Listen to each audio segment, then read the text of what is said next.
Gratidão a Deus, estamos sendo muito bem abençoados. Queria também agradecer ao meu novo líder, no caso, né, irmão Maravilha. Mandou-me uma mensagem hoje, eu estava no serviço, olha, Deus te usa. E eu senti Deus na tua mensagem. Muito obrigado. Acredito ser o Espírito Santo que comunicou essa convicção para me mandar essa mensagem. Amém? Fiscon, você sabe essa música? Está no Fiscon? Cantamos juntos naquela vigília lá no Centenário. Você é músico, você consegue improvisar com facilidade. Eu amo essa música, amém? Se bem que estamos já um pouco lá, mas eu queria que cantássemos. Mas antes de cantar, por favor, abra a tua Bíblia. Salmos 37, 25.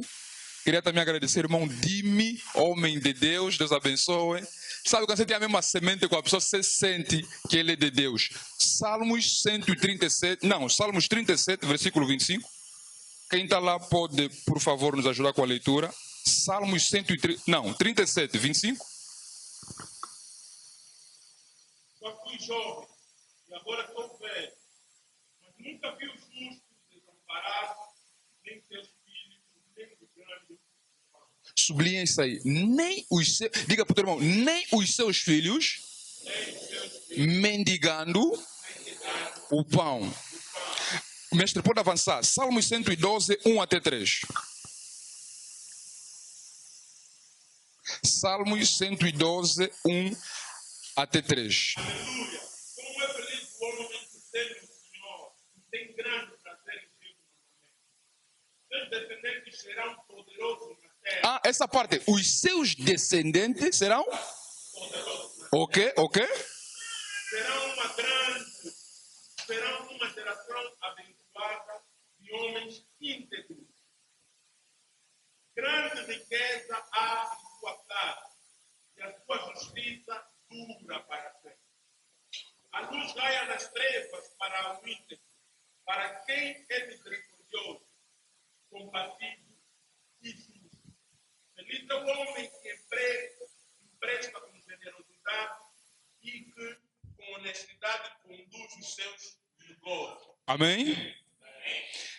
O nosso tema é o justo, mas dentro disso, eu construí um subtema, é o justo, vírgula, uma vida com pensamento geracional. O justo, vírgula, uma vida com pensamento geracional. Amém? O último texto, na verdade, que esse é o nosso texto de base, o último é João 8, fala da história da mulher que foi encontrada em flagrante delito. Entretanto, Jesus, João 8, a partir do versículo 1 até 11. Entretanto, Jesus seguiu para o Monte das Oliveiras. Ao amanhecer, ele voltou ao templo e todo o povo achegava-se ao seu redor. Então, ele se assentou e lhe ensinava.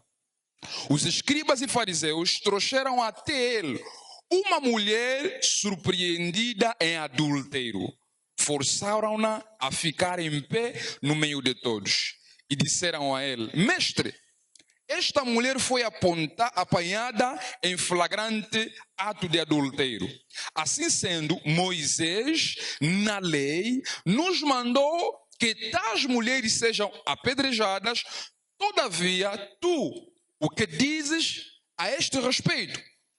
Eles falavam assim para prová-lo e terem alguma coisa que o causar. Mas Jesus, inclinando-se, escrevia na terra com um dedo, como se não tivesse ouvido. Porque insistiram na pergunta, ele se levantou e lhes disse: aquele que dentre vós estiver sem pecado, seja o primeiro a lhe atirar a pedra.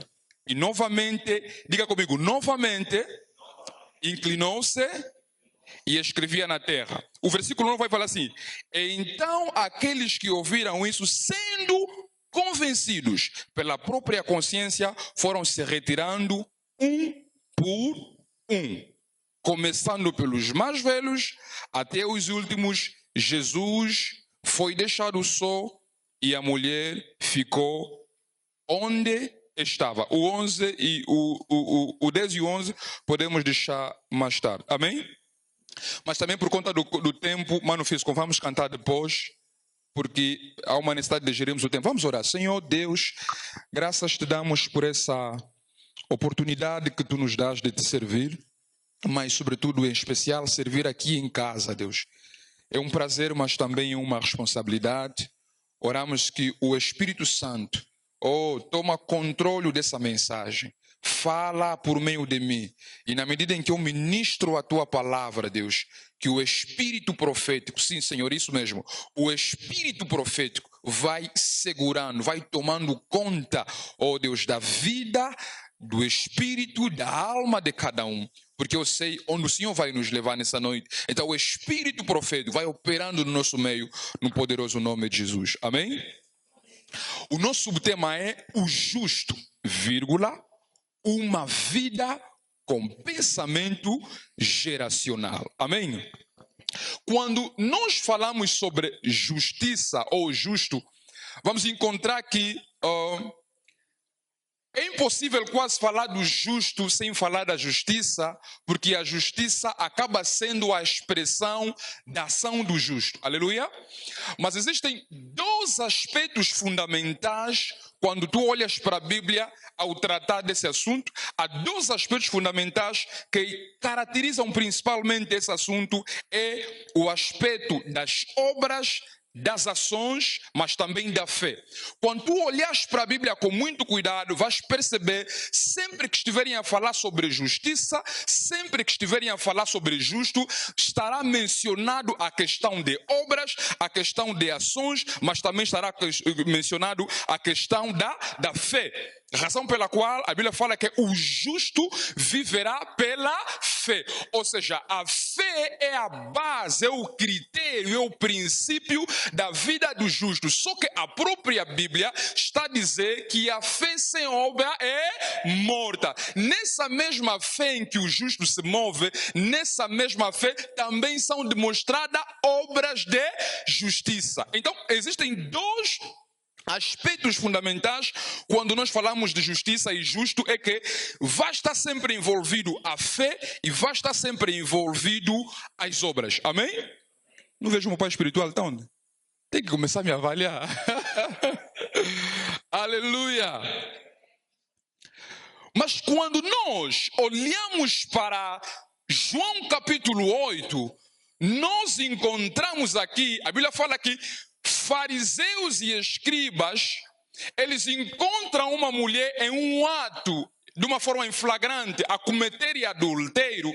E nós sabemos que Israel era uma nação teocrática, a lei divina governava a nação em todos os setores, e ele era mesmo capaz de ditar sentenças jurídicas e sociais na nação. A Bíblia fala que encontraram uma mulher em um ato de adultério e prendem essa mulher, só que usam essa mulher como um objeto de finalidade para atingir, na verdade, a pessoa de Jesus. Porque a Bíblia fala que eles fizeram isso na intenção de provar o que Jesus poderia dizer a respeito daquilo. Ou seja, a intenção de levar aquela mulher até Jesus era, na verdade, para ver qual seria o posicionamento de Jesus mediante a lei de Moisés.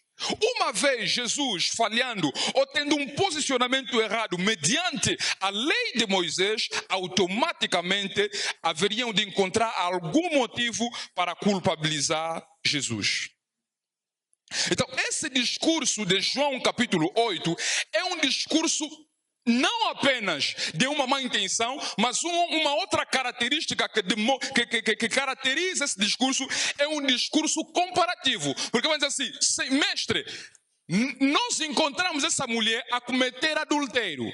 Só que Moisés disse: quando alguém for encontrado nessa ação, deverá ser apedrejada até a morte. Coloca uma vírgula, mas o que é que você diz? Eles estão a comparar o pensamento mosaico e o pensamento cristocêntrico. De uma outra maneira falando, eles estão a fazer uma comparação colocando em causa duas dispensações: a graça e a lei. Então, Jesus vai tomar um determinado posicionamento diante dessa situação. Jesus era sábio, irmãos. Fora de brincadeira. Azalaga maele. Fó é o sacanate. Aqui ninguém entende Lingala. Eu falei, Jesus era forte, era forte. Oh, nous amène à vous, moi. Je sens l'esprit de Dieu ici. A grande questão que se remete aqui é porque, sendo que aparentemente, relativamente, literalmente, os fariseus e os escribas aparentavam ter uma determinada razão diante da lei. Mas a minha questão é, por que ainda assim Jesus não condenou? Aleluia? Se eles citaram a lei estava certa até certo ponto. Mas a minha questão é, por que Jesus não condenou? Jesus não condenou por uma questão muito simples, meus irmãos. Jesus não condenou por uma questão muito simples. Primeiro, Jesus não condenou essa mulher, ou seja, Jesus teve um posicionamento quase neutro entre a lei, ou seja, entre o posicionamento da lei e o ato da mulher. Mas a grande verdade é que Jesus não condenou essa mulher, primeira razão, porque a lei que eles citaram era uma lei incompleta. A lei não dizia se a mulher for encontrada deveria ser morta. A Bíblia está a dizer, é o homem, é a mulher. Se forem encontrados nisso, tem que ser morto. Jesus não podia condenar a mulher porque eles estavam a citar uma lei de forma incompleta.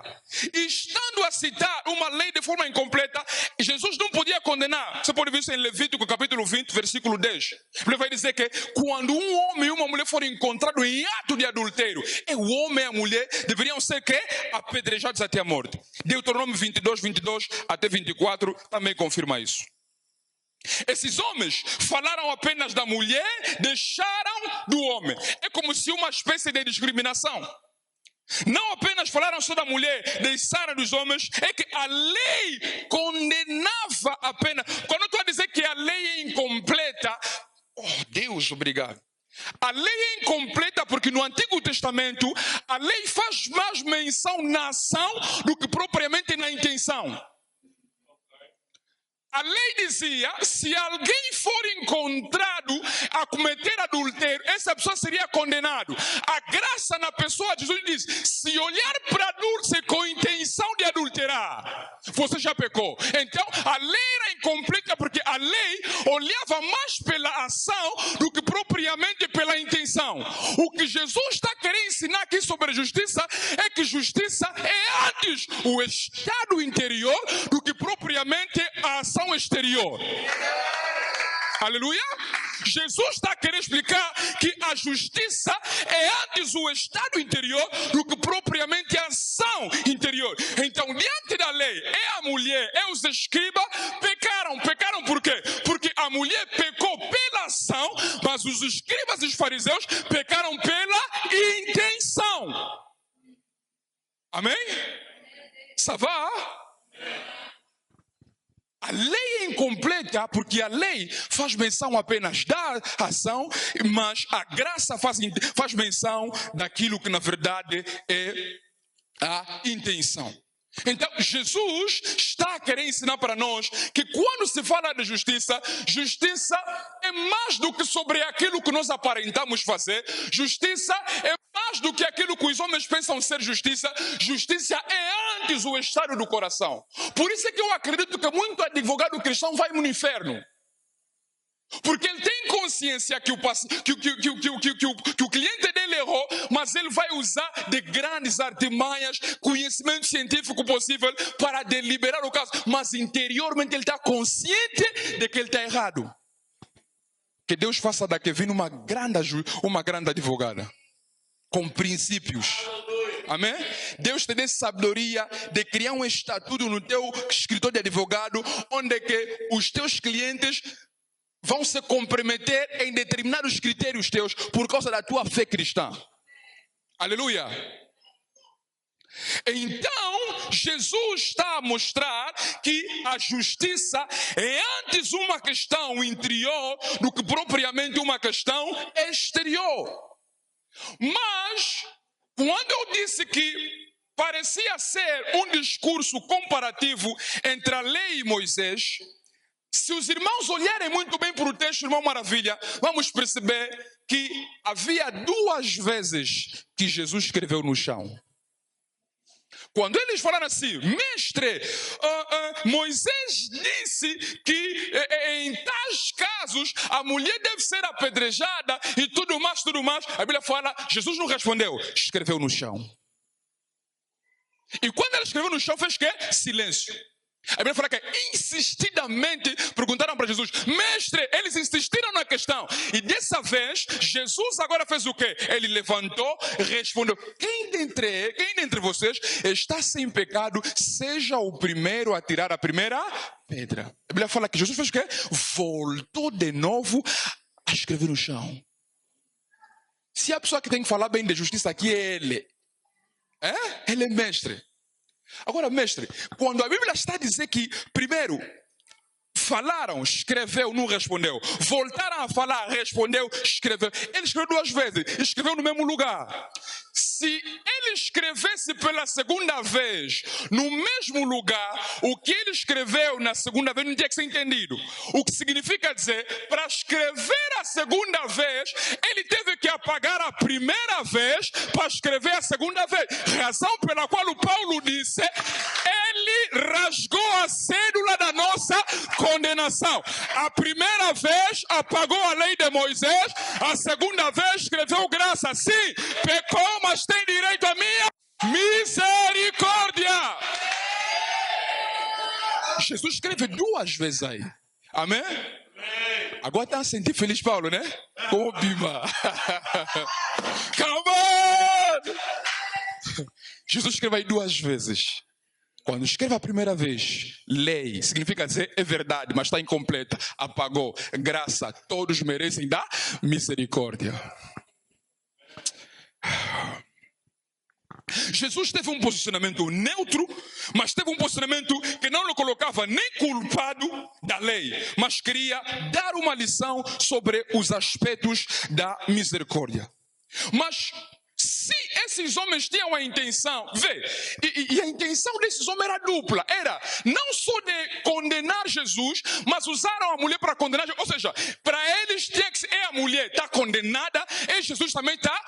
Isso tudo expressa a qualidade e o tipo de semente que havia no coração dos judeus. Razão pela qual ele vai dizer assim, vocês não são filhos de Abraão, são filhos do diabo. Eles são fisicamente filhos de Abraão, mas espiritualmente filhos do diabo. Por quê? Porque a semente neles não era a semente de Abraão. Então Jesus, através da sua vida, vai nos fazer perceber que para que a pessoa seja justa, para que a pessoa manifeste obras de justiça, há uma necessidade de haver uma outra semente no seu interior. E quando lemos a palavra de Deus, lá percebemos que muitas das vezes a palavra de Deus é comparada como a semente. Você não vai produzir obras de justiça, você não vai caminhar em justiça, você não vai ser um homem justo diante de Deus se em ti inicialmente não encontramos a semente que permite manifestar a justiça.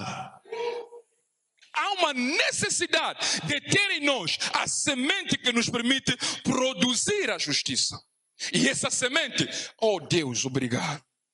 Essa semente, na verdade, é a pessoa do nosso Senhor Jesus Cristo. Razão pela qual Davi está dizendo assim, guardei a tua palavra no meu coração para não pecar contra...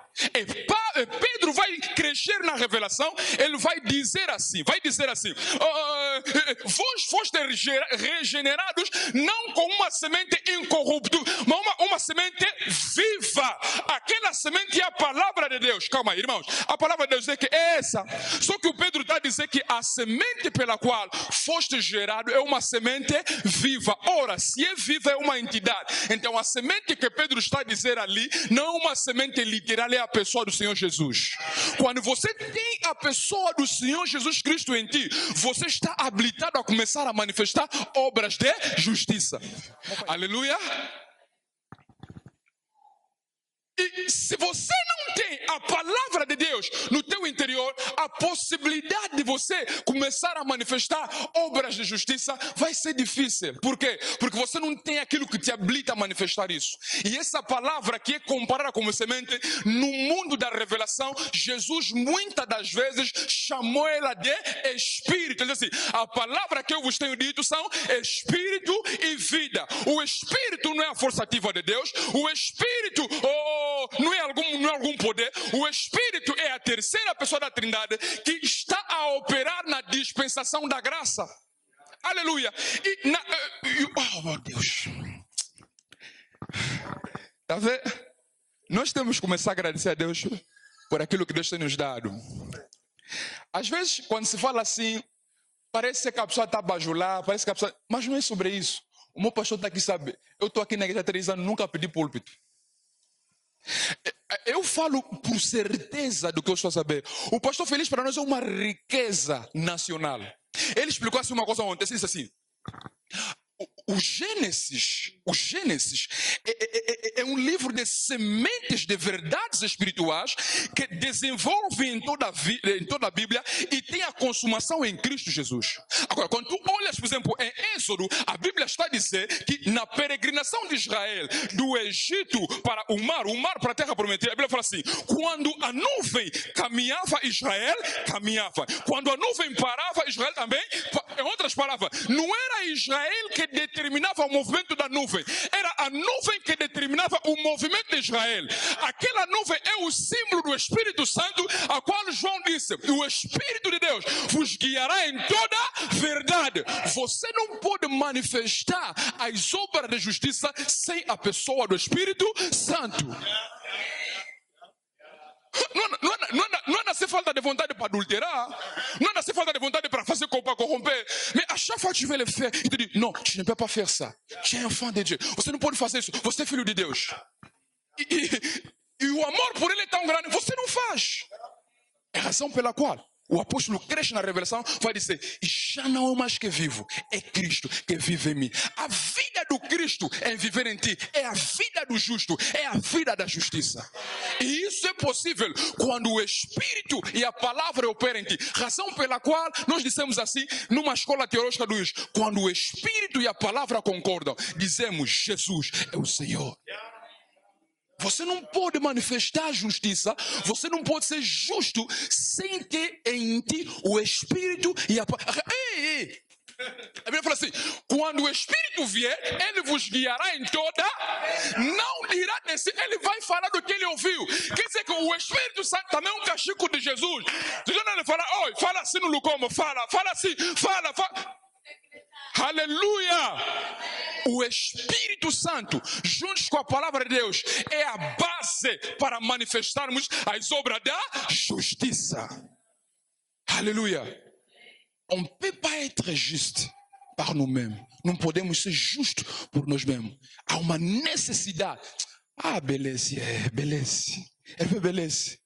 Ele nos explicou. Tens que produzir uma manutenção no teu coração. O teu coração começar a sofrer sempre manutenção. Esses dias estás a manifestar muito falta de dormir, nervosismo, não sei o quê. Isso não sou eu, manutenção. Chama-se a arquitetura do coração. Você não pode manifestar isso sem a palavra e sem o Espírito. Então Jesus está a nos mostrar que o comportamento desses homens só estava sendo como eles eram, é porque a semente que eles tinham não era a semente de Deus. Só alguém que tem uma semente do diabo vai ser capaz de mentir a alguém para que alguém seja feito mal. Só alguém que tem uma semente má vai ser capaz de difamar alguém. Só alguém que tem uma semente má vai ser capaz de produzir invenções a respeito de alguém. Quando você vê a mulher de Putifar a falar, ele me violou. Não é questão dela falar, é a semente que está nela que está a fazer falar. A semente. Aleluia. A semente. Mas o irmão aqui deve estar se perguntar, mas você falaste, vamos falar sobre justo, uma vida com pensamento geracional. Agora está levando essas coisas. Você não pode viver a vida com pensamento geracional se inicialmente você não tiver a palavra de Deus e o Espírito. Aleluia? Não pode sem o Espírito. Amados irmãos, quando nós, por exemplo, Maurício, por favor, lê só de novo Salmos 37, 25, por favor.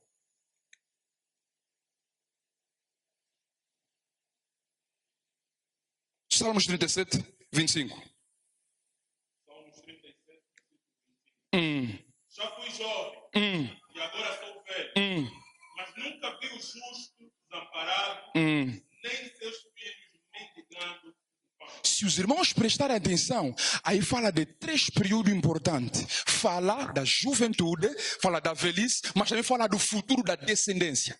Ele está a dizer que eu fui jovem e agora sou velho, nunca vi o justo a mendigar pão, nem a sua. Quer dizer que há uma transação espiritual entre a vida do justo e a sua descendência. Quando estamos a dizer viver justo, vivendo com pensamento geracional, estamos a dizer, quando você vive na justiça, você não vive só para você, você vive para você e para as próximas gerações. Razão pela qual você tem que parar com essa mentalidade: pai me dá emprego, pai me dá carro, pai me dá casamento, pai abre a porta, não sei o que. É bom, não é mal, é fundamental para a vida cristã agora, mas quando você entra na revelação da renovação da mente, você entende que a vida cristã deve se viver para hoje, para a descendência, mas também para a eternidade. A qualidade da vida que os teus descendentes vão levar está determinada pela qualidade que você vai levar. Ainda estava no INS e estávamos a conversar assim a respeito da família do pastor Feliz Paulo. Ali disse assim: Lugombo, aquele feliz, toda a família são todos abençoados. É assim mesmo. O pai deles, quando morreu no enterro, o sol brilhou, uma coisa assim, não sei o quê. Aquele pai dele temia Deus. Está ali o resultado. Sabe? O pensamento geracional. Pensamento significa dizer que tu marches avec Dieu, non pas pour toi, mais tu marches avec Dieu à cause des gens qui viennent derrière de toi. Você anda com Deus não por causa de você, mas por causa. Razão pela qual, quando eu estava para refletir, talvez hoje você disse: eu sou filho do pastor Feliz Paulo. Dá um pouco de privilégio, mas também uma responsabilidade por conta da integridade que esse homem carrega. Amém? Na essa agenda. Na tiena, aleluia. Maravilha, vai ali. Gênesis 27 e 29. Aqui o espírito do meu pai já entrou. Vamos. Gênesis 27 e 29. Ele aproximou e o beijou. Quando sentiu o cheiro de suas roupas, Isaac o abençoou, dizendo: o cheiro do meu filho é como o cheiro do campo que o Senhor abençoou. Que Deus lhe conceda o céu orvalho e da terra a riqueza, com muito cereal e muito vinho. Que as nações do sirvam e os povos se curvem. Calma, repete isso aqui. Que as nações o sirvam e os povos se curvem. Isso é 10%. Agora, a outra parte. Seja senhor dos seus irmãos. E curvem-se diante de você os filhos de sua mãe. Para ali. Aqui é Isaac liberando a bênção profética, a bênção paternal para Jacó. Aqui ele está dizendo assim: seja senhor dos teus irmãos e os filhos da tua mãe te sirvam. Ora, quando você estuda o contexto histórico, cultural da família, você percebe que Isaac só teve 2 filhos, Esaú e Jacó. Mas a promessa não está dizendo do teu irmão, seja senhor dos teus irmãos. Razão pela qual nós estamos dizendo na escola profética, os sonhos de José nunca foram de José. Não. José se lagana ndoto te. A promessa diz assim: você Dimi vai ser senhor dos teus irmãos. Só que o Dimi só nasceu com bem-vindo. Ora, se o Dimi só nasceu com bem-vindo, há uma contrariedade entre a realidade da vida do Dimi e a palavra profética. senhor dos teus irmãos e que os filhos da tua mãe se encurvam diante de ti. Avança, Gênesis 32. Não, Gênesis 32. Gênesis 32, versículo 4, 33, versículo 4. Gênesis 32, versículo 4. Ok. E lhes ordenou: vocês dirão o seguinte ao meu senhor Esaú. A promessa diz assim: você, Jacó, vai ser senhor dos teus irmãos. Agora, aqui, o senhor é que está chamando o outro. Continua, meu irmão. Ok. E diz o teu servo Jacó: morei na casa de Labão. Ok. E com ele permaneci até agora. Ok. Tem bons instrumentos, ovelhas e cabras. Passa 33, 4. 33, 4. 33, 4. 33, versículo 4. Mas Esaú correu ao encontro de Jacó e o abraçou ao seu pescoço. Ok. E o beijou. Ok. E eles choraram. Ok.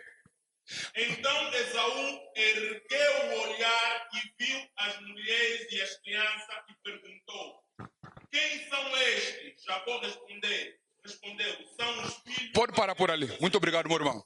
A promessa diz: você, Dime, vai ser senhor dos irmãos. Mas na tua família só nasceram 2. Bem-vindo e Dime. Significa dizer que a vossa realidade está a contrariar a profecia. Ou a profecia está... Só que quando a realidade tenta contradizer a palavra se arranja para contradizer a realidade.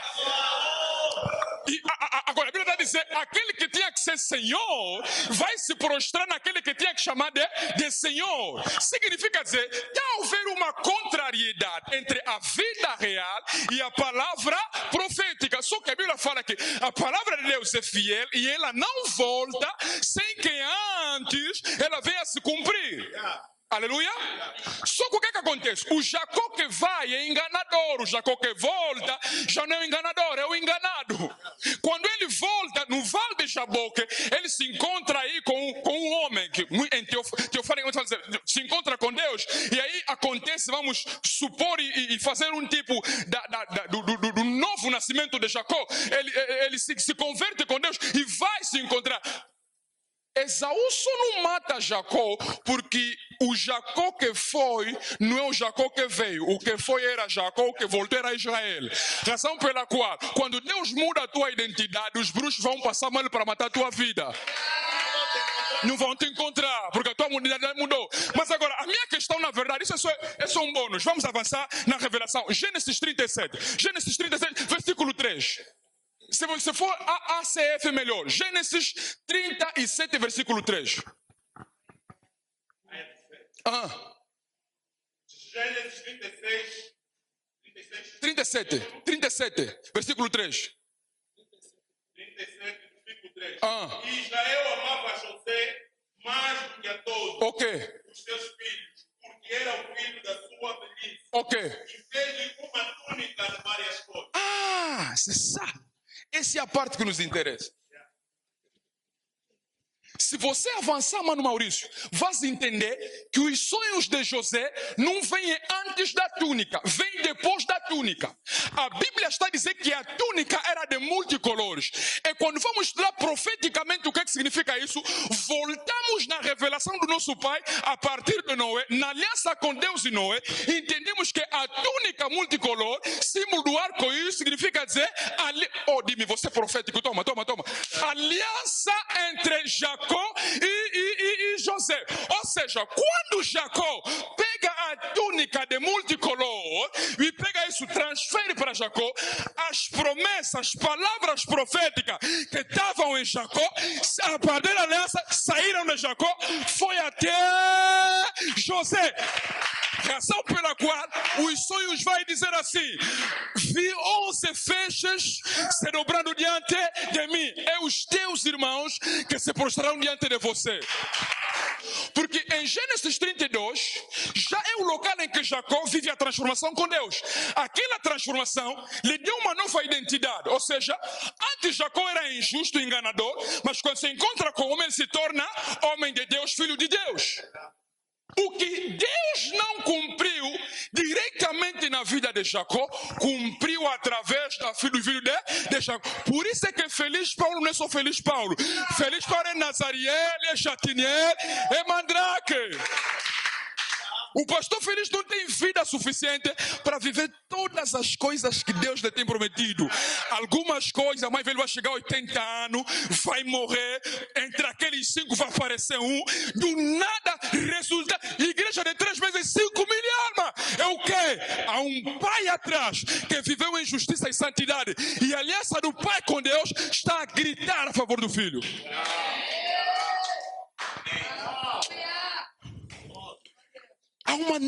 Isso aqui, isso é a consciência. Isso é a consciência de viver no pensamento que é geracional. Quand tu vis dans la pensée gérationnelle, tu ne vis pas pour toi-même, tu vis pour Dieu.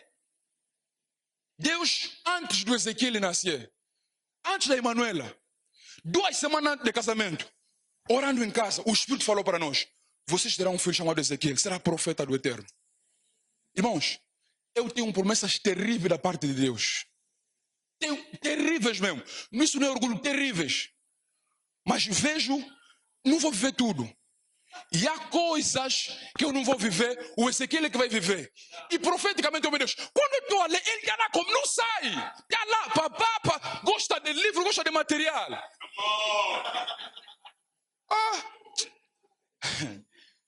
Meu Deus. Quando Abraão se encontra com Melquisedeque, a Bíblia fala que Abraão vinha de uma vitória. Deus vinha de uma vitória, ganhou aqueles reis e pegou o dízimo de tudo e deu para Melquisedeque. Ora, Hebreu, quando cresce na razão pela qual eu e o pastor temos falado, quem escreveu Hebreu é Paulo. Quando Hebreu cresce na revelação, Hebreus capítulo 7, 9 até 11, vai dizer assim que o dízimo que Abraão pagou para Melquisedeque era uma forma automática de Levi pagar o dízimo. Ou seja, o privilégio, a ordem, a graça, o direito de Levi receber o dízimo é consequência do dízimo que seu avô deu a Melquisedeque. Razão pela qual é pouco, mas essa oferta é profética. Aquilo que eu não vou viver com Deus, o Ezequiel vai viver. O Ezequiel vai viver. Vai viver. Aleluia. O Ezequiel vai viver. E a Bíblia fala que quando ele pegou a túnica, deu àquele homem, José viveu o cumprimento da promessa. Mas quando você olha para a Bíblia, se nós tiver que falar de vestimenta, vais entender que existe uma vestimenta melhor que a vestimenta de José. A vestimenta de José recebe na casa do pai, mas fica no caminho, no percurso quem vai para o Egito. Só que a Bíblia fala, nosso Senhor e Salvador, na cruz, Jesus Cristo, foi pregado, a Bíblia fala que rasgaram as suas vestes para que se cumprisse a palavra profética. A Bíblia fala, Maurício, e aqui me permite, você é mestre, mas me permite exagerar. A Bíblia fala que rasgaram as vestes em 4 partes. Significa dizer norte, sul, este e oeste. Ele morreu nu para que nós possamos ser ricos. Quem anda com madofolo furado expressa a pobreza. A Bíblia está a dizer, Jesus morreu exatamente assim, nu para nós ser ricos. Há uma dimensão da vida em que você precisa viver com justiça, não apenas pensando em você, mas na futura geração. É exatamente isso que Jesus Cristo fez quando chegou em Getsemane. Senhor, se for possível, faz com que eu possa desse cálice. Todavia, não seja como eu quero, mas seja feita a tua vontade. É que nisso, Jesus estava não só a ver a ele, mas a ver o pastor Feliz Paulo, o Alione, a Abigaela, o Lito, o Raimundo. Se Jesus não tivesse a cultura do pensamento geracional, ninguém seria salvo. Há uma necessidade, a tua maneira de se conduzir, a tua integridade não é justamente só para agradar o pastor. Não é justamente. E tem aquelas pessoas que começam a se conduzir em integridade porque estão a esperar alguma promessa da parte de Deus. Não, Deus me disse que vou casar, agora esses dias, vou largar aquele namorada, agora vou andar assim. Tá bom, não é mal, é bom. Só que em Deus, na introdução eu disse que quando se trata de justiça, A lei enfatiza mais a ação, mas a graça enfatiza a intenção. Deus sabe quando você está se santificando só por causa do milagre. Deus sabe quando você já se santificar só por causa do milagre. A intenção da santificação deve ser em compreensão do amor de Deus para com a sua vida. Deus amou o mundo de tal maneira que deu o seu Filho para que todo aquele que não pereça, mas tenha vida. Irmão, você tem consciência que você é filho de Deus. E isso é uma razão pela qual que deve te levar. Oh, Deus. A Bíblia fala assim: permaneceremos no pecado para que a graça superamunde de nós? Não. Como nós haveríamos de permanecer no pecado se é pelo pecado que a graça nos salvou? A consciência do que Deus fez, do que Deus é, a consciência do que Deus te prometeu e do que Deus quer vir a fazer, deve te levar a uma vida de justiça no pensamento geracional. Nós não estamos na TV, mas não peca só. Não é sobre TV, mas não TV, não peca só, é mesmo só por teu bem. E todo filho genuíno de Deus sabe que uma das coisas principais que ele tira a paz de espírito não é falta de dinheiro, é o pecado. Eu já cheguei no nível, não, pequei, não posso acolher Sili. Isso baoio, descemos numa família pobre, não tem dinheiro. Ou como bebe sama kamanzambe. Quem vai te virar as costas? Quando Deus é contra você, não tem advogado que vai te defender. Il faut maîtriser la vie. Les péchés viennent. Non, non, non. Je ne peux pas le faire. Mesmo que está duro, estamos lá. Vontade de se masturbar. Não, vamos. Parce que a consciência geracional. Je sens que ça c'est prophétique. Sinto que isso é profético. Irmãs, algumas de vocês, vão perder casamentos com homem rico porque vocês não estão a operar na consciência geracional. Vocês estão à espera do mano que tem Tucson, Getur, com bom sapato para vir. Tem que ser como irmã Liliana, irmão pobre que veio do Ige.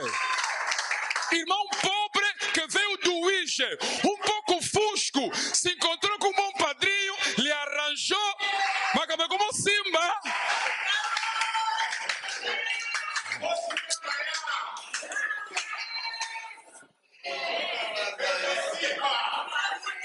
Écoutez ça, ouçam isso. Eu tive 2 sonhos. Eu a ouvi, contando o pastor. Estamos naquela igreja, o senhor um dia disse: a irmã Pássia foi nomeada como ministra da saúde. Você foi nomeado como ministro da educação. Um outro dia, o senhor estava com o presidente João Lourenço, ele pegava grades de sumol, dava para mim, eu entregava para outras pessoas, e quando alguém me viu, ficou admirado. Há tempos, um meu amigo pastor disse: Lucombo, sonhei hoje, e vi um sonho, foste nomeado como ministro da habitação de Angola. 3 dias depois, o pastor Lucombo, meu amigo, meu pai, disse: papá, sonhei você hoje, me dá muito dinheiro. Quando isso vai se materializar, irmã Helena só dondo anaye, é porque ela teve a visão geracional. Talvez mesmo aquele irmão farapado que vem com o bolo dele, é mesmo ele. Babala capona paraste, babala capona vision. Tu dois avoir une vision de la vie. Tens que ter uma visão da vida. Aleluia. Alguém há tempos me contou de alguém. A fulana está num período de consagração, não sei quem, e está a orar por causa disso. Tá bom. Mas também em contrapartida apareceu fulano, não sei quem. Vou terminar já, meu pai. Apareceu fulano, não sei quem. Mas a irmã fulana não lhe quero porque o irmão não sei quem. O pastor diz assim: quando você sabe ler bem os tempos, coincidir o tempo e a preparação, você está a se expor na esfera das realizações de sucesso. Você está a orar por casamento, veio o mesmo irmão que teme a Deus. Bom, a cara não está lá muito católico, mas veio. A primeira coisa a fazer não é dizer: o irmão é feio, não. A primeira coisa a fazer: Senhor, será que é ele? Chate que mazuti, la reca sutemaya, curia la mascotelebe. E ali o espírito pode não te falar, mas de repente, paz interior, paz interior, paz interior. E sem entender como linga é um sinal profético, é o homem do teu casamento geracional. Se nós não vivermos com pensamento geracional, vamos ver para nós, vamos ver muito pouco. Temos que ver como Jesus, com 33 anos, a sala succès, que Deus nos abençoe em nome de Jesus.